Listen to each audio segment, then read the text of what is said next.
Hey friends, so welcome to DBC Inc. Live. We are so excited that you are here tonight for our show. We have a special guest. Amy is joining us on the show. Welcome, Amy. Thank you, Tara. I'm glad to be here. I appreciate the opportunity. We're so excited to have you, and listen to that cute little accent. She's from Texas, so I instantly loved her when she told me she's from Texas. And that cute little accent. So we are going to get started here. Remember, as you are joining the show, be sure and put your name and your comment over in the comment section. We mailed out a ton of books this week. We have a lot more to send out. So get your name over there. Oh, Dave wants to win a book. Sorry, bud. You're not going to get a win. Get your name over there so you can win a book. We are so excited to have you in here tonight. And Amy is going to be sharing some awesome stuff with us. But before we do that, a couple of little reminders. First of all, Dave has a new podcast out. We definitely want to check that out. Dave, be sure to drop that over in the comment section at some point.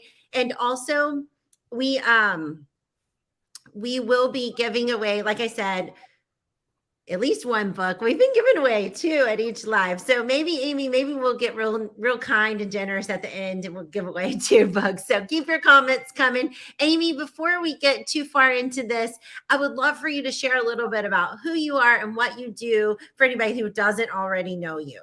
Okay, I'm happy to. My name is Dr. Amy Mathews-Perez. I'm from Central Texas, born and raised in Waco. Don't be jealous. But I've spent my whole life here in Texas. I'm in my 30th year in serving public education. I've served in multiple roles. I've been a general ed teacher, speech pathologist, educational diagnostician, special ed specialist, which I think is a funny name. I've been an assistant principal. I've been a principal, a director of special education, and I'm currently a director of special programs in a local school district. And I did have 1 year at a county alternative school, which was quite the experience. With Veronica on my 35th birthday. My gift was doing my first physical restraint with her. So that was, it was kind of exciting, but that was my 1 year out of public ed. But I got right back in as soon as I could because this is where I belong. That's awesome. Well, you've done a lot of cool stuff. That's awesome.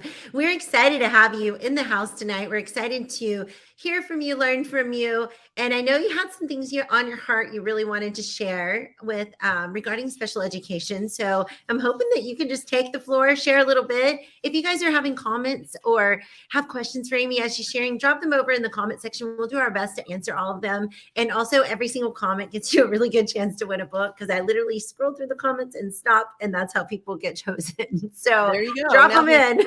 There's no mystery. You have demystified the book selection process, Tara. That's how it works. It's real easy. Awesome. Well, I appreciate the opportunity to be here. And before I start talking about what my passion is and what my heart is wrapped around, I want to ask you a question, Tara. Actually, I want to ask you to do something. I want you to think of something special. Just think about it. It could be a place, a person, a memory, a thing. And now I want you to think of a couple of words that describe how you're feeling as you're thinking about that special thing. Kind of putting you on the spot, but I know you can do it. No, I like it. I'm thinking peaceful. Okay. And comfort. Awesome. Well, and the thing I would have thought about what would make me feel, makes me feel supported, makes me feel grateful, and makes me feel relief. So I like to do that exercise with people or have that exchange because that's what special is. Special is something that's unique, and typically we want it to make us feel good, right? So when we talk about special education, not everybody gets that same feeling. A lot of people hear special education and they think burden, paperwork, extra. And I really, really want people to understand that it doesn't have to be that way, because what special education is just what students need. It's not more. It's just different. It's just individualized. And each of us are special. We have our own special needs, even as adults.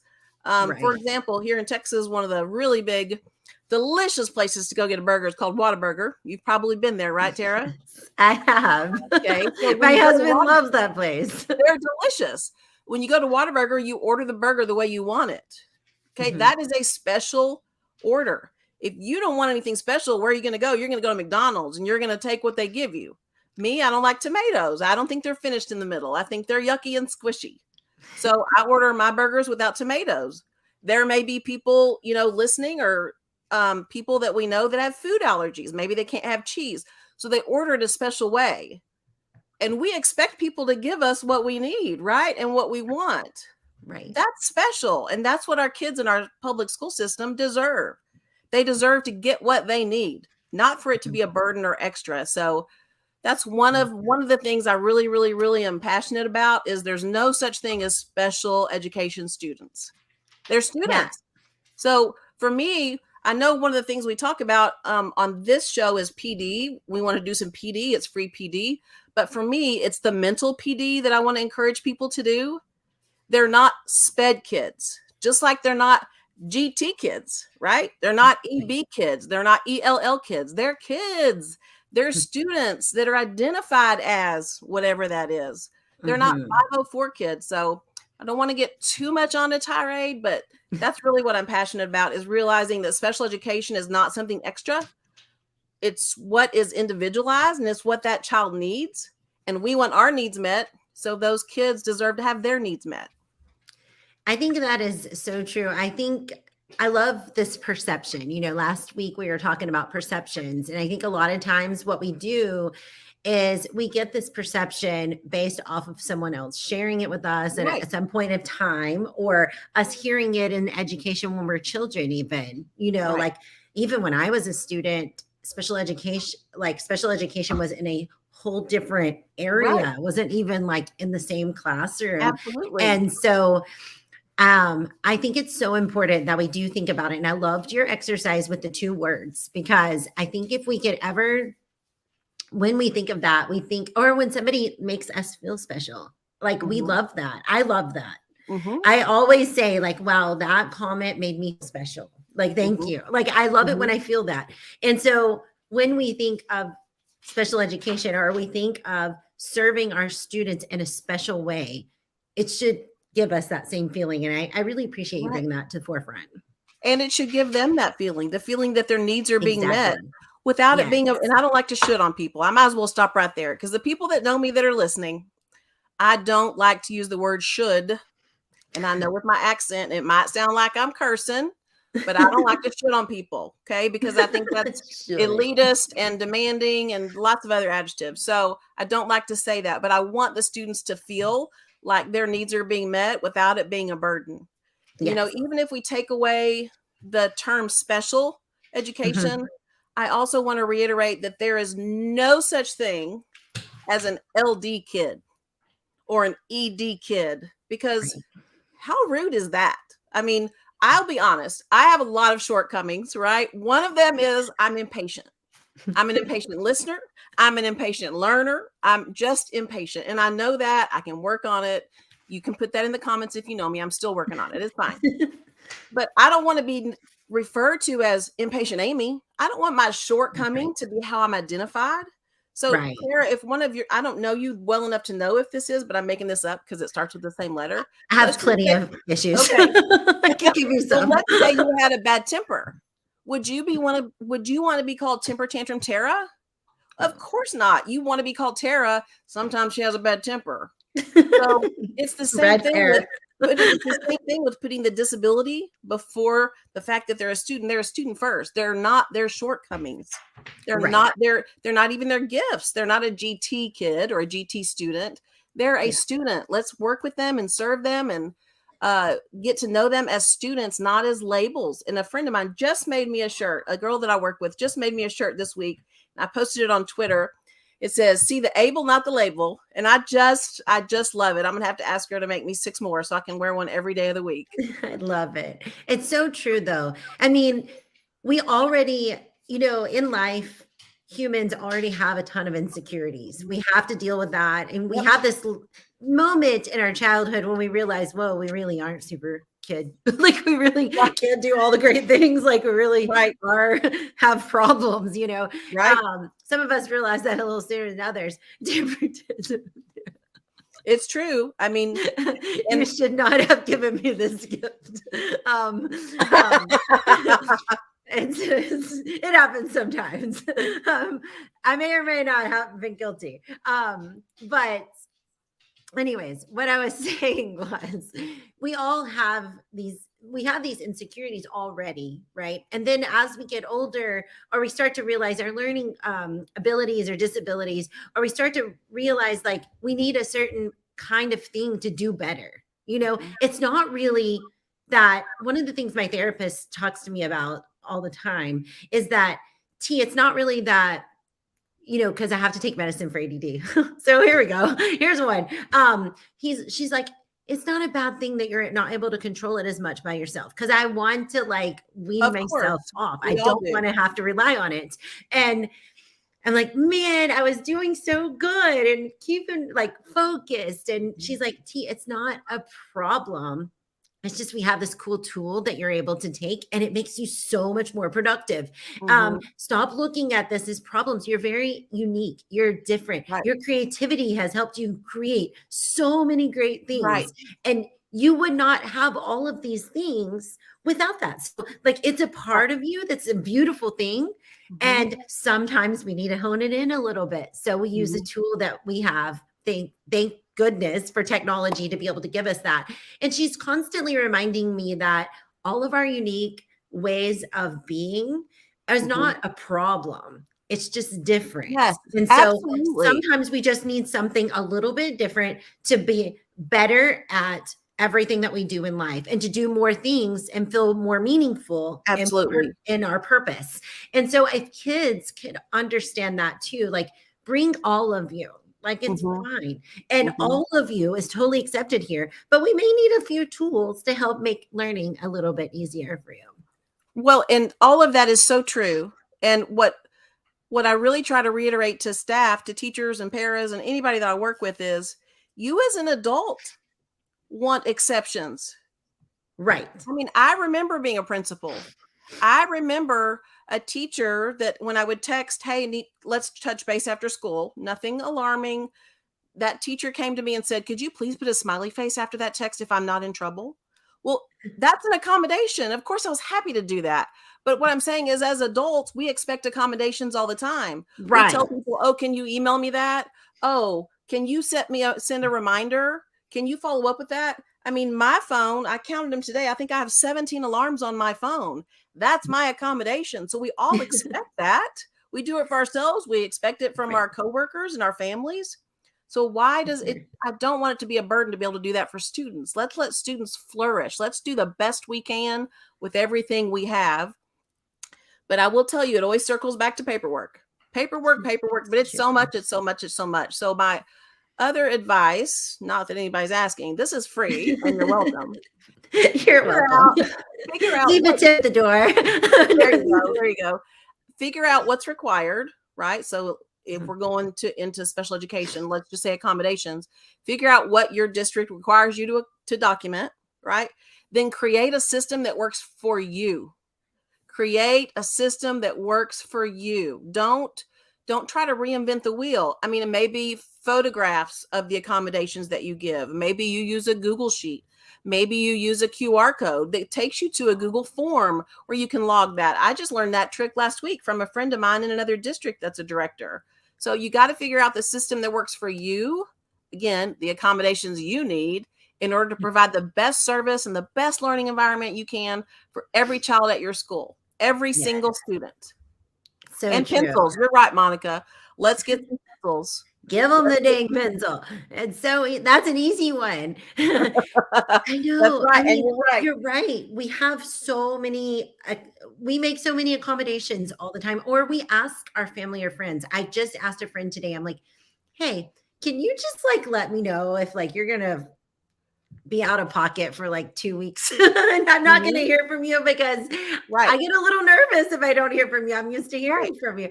And so I think, just clear communication sometimes it's all it takes, but also just letting the person know they didn't know that. Like, what? You worry about me? Why? I'm out of the country. Like, it's fine. But I think, there's so many things that just helps us to do better. We don't spend energy worrying, thinking.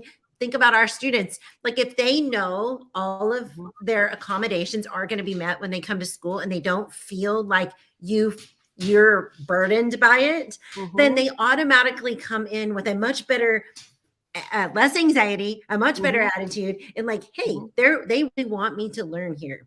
And I Right. have all these things here in place to make it happen. Just like us asking our friend, hey, can you just like let me know if you're going to be out of pocket for a couple of weeks so I'm not worried about you? Why? Because I don't want to spend energy thinking about that in the back of my head when I'm trying to focus on all this work, my kid, all these things I need to do. Right.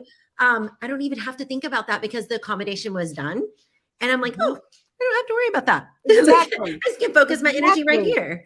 Yeah. Exactly. And you brought up anxiety, and I'm going to go back to the food example. Think about when you make an order, and we've all done this. You go to a restaurant, maybe it's fancy, maybe it's not. It's definitely not Whataburger.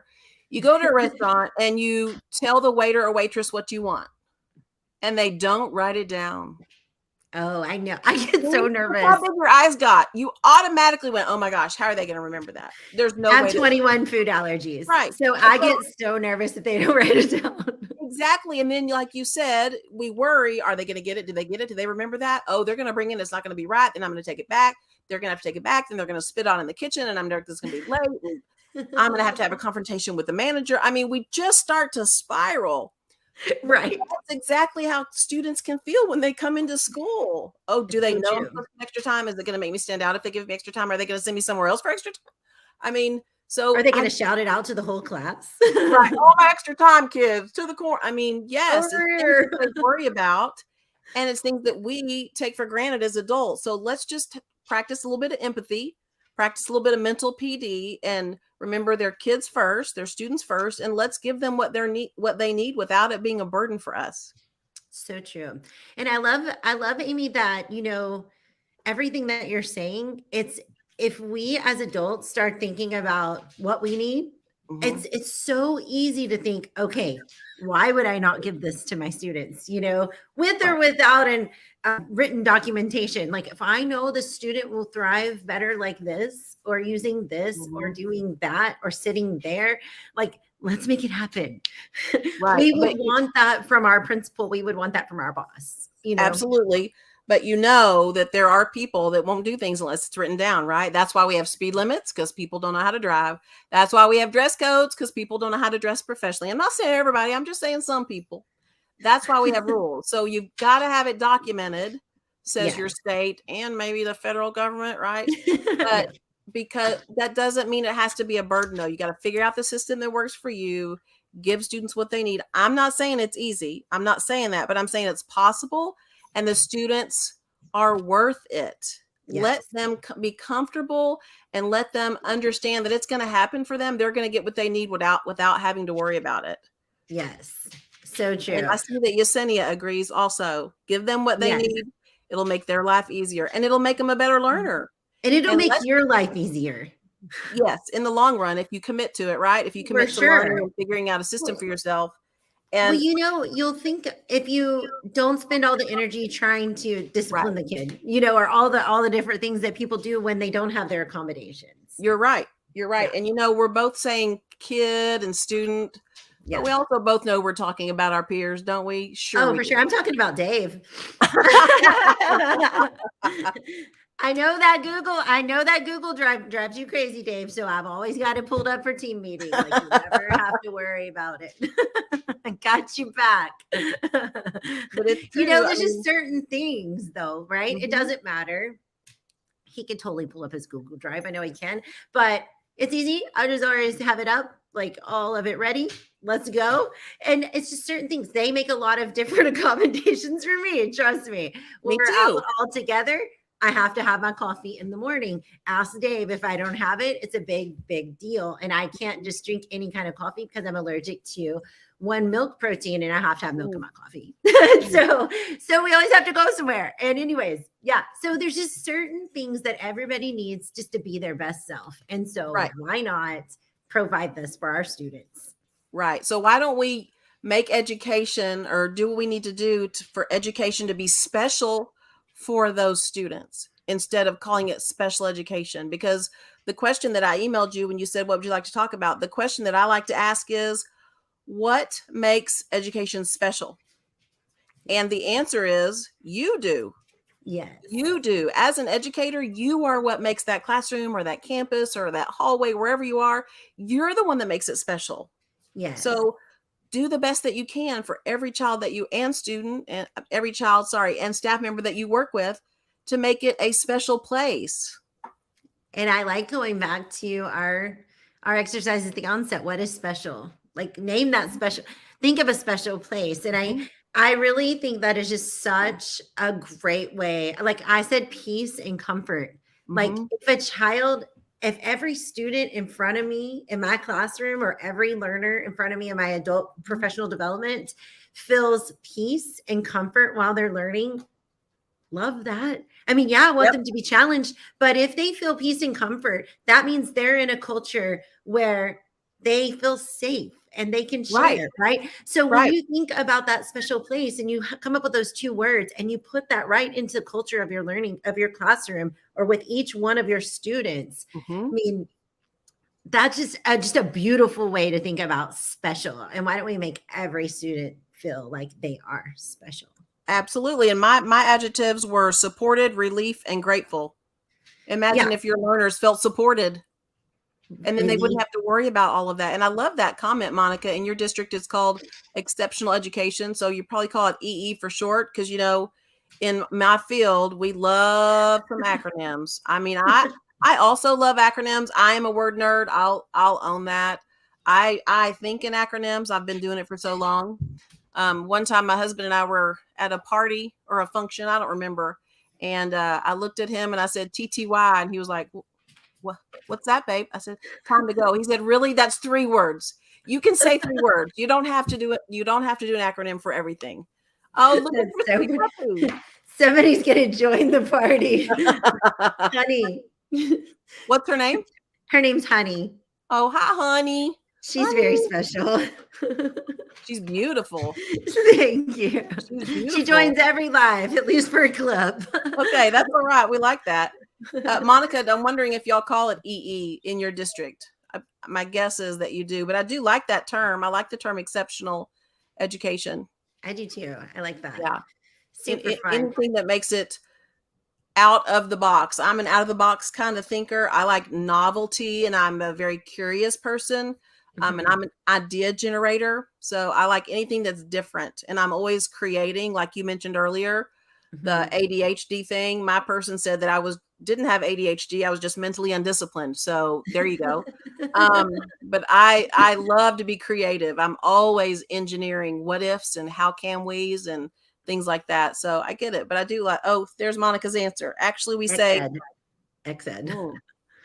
I don't know about that. That could go the wrong way real quick, but okay. Yeah. I love it. And we always shorten everything though. We shorten it or we do it in letters, right? We call it in letters. Although that's a fun game. At one point, way back in my career, Tara, I introduced myself with a rap that I wrote and it was all acronyms. So that was really, really fun. I was really in my element. My name is AM and I'm an SLP. It was quite an event. But I did want to mention that under my picture here, it looks like a bunch of garbledy-gook, but I was trying to put my Twitter handle and I ran out of characters. So if anybody's looking at that thinking I didn't know my name and I typed it twice, no, not really. The first part's my name, and then my Twitter handle is Dr. Amy MP at Dr. Grow to Know. And you will not be shocked now, Tara, to know that that's why my Twitter handle is what it is, because I know that I need to grow and I know I've got to continue to grow if I want to know more. So I love it. And I love what you share, Amy. You're always sharing great content and it's positive and it's motivational. It helps us to think in a positive direction for all education. And I really do love that. Oops, we have a moment. It says an error occurred. Uh-oh. Let's see if, can you guys, there we go. I added her Twitter handle here. And the link. Awesome. And I'm a naturally positive person, Tara, but I'm not one of those hearts and rainbows and kumbaya positive persons. I'm a realist, but I do believe, I do have a growth mindset and I do believe there's a lesson to learn in every experience, which is why I call myself an experience expert, because I do learn from every experience, whether it's good or bad or ugly. I'm going to learn something. So it's important that if you're willing to learn, you're always going to grow. For sure. For sure.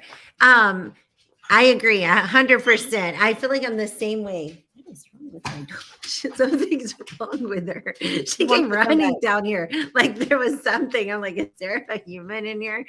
Maybe it's my accent. Maybe it's setting her off. Like, don't scare me like this. Not on the live show. No, it's fine.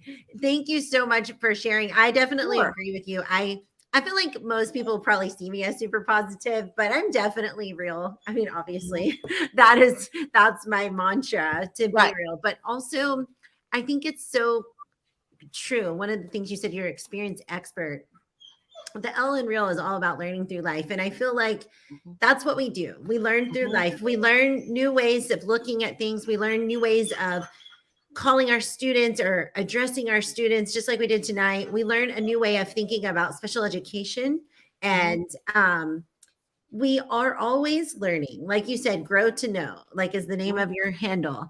I think it's super important that we are always looking to grow and know more every single day. And that's what I'm hoping we deliver during these Thursday night PDs. And I appreciate everybody that joined us over here in the comments. Remember, every one of these comments, even if you're coming even late and you watch this after you put your babies to bed, that's totally fine too.